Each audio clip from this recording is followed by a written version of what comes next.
Hi, I'm Tsuyoshi Kanda, producer on Resident Evil Village. And I'm Pete Fabiano, also producer on Resident Evil Village.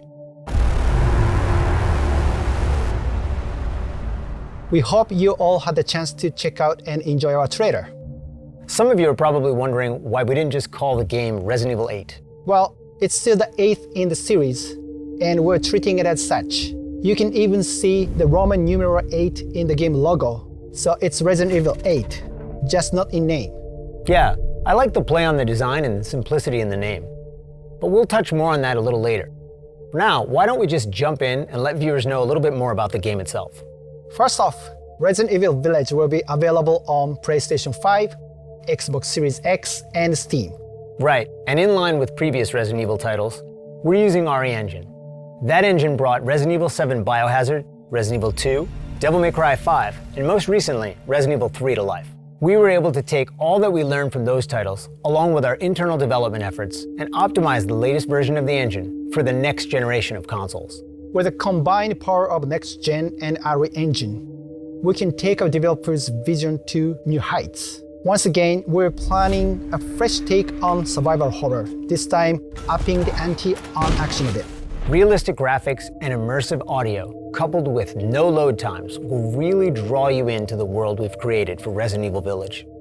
Speaking of which, the game takes place a few years after the events of Resident Evil 7 Biohazard. Right, and it follows the story of protagonist Ethan Winters. Ethan's gone back to living an ordinary life, but of course, it wouldn't be a proper story without a new challenge to overcome. Chris Redfield, a decorated hero fighting against bioterrorism, makes his return, but not in the way you'd think. He's the reason Ethan's life gets turned upside down. Let's take a look at some key art. You can see Chris looking dark and far more brooding than in earlier Resident Evil appearances. The last thing worth mentioning in terms of characters here is the village itself. It plays such a crucial role as the backdrop and setting of the game that we consider it very much its own character as well. Alright, shifting gears, let's talk a bit about the game's design. You'll notice the familiar first-person perspective from Resident Evil 7 Biohazard. It really helps bring players into the world.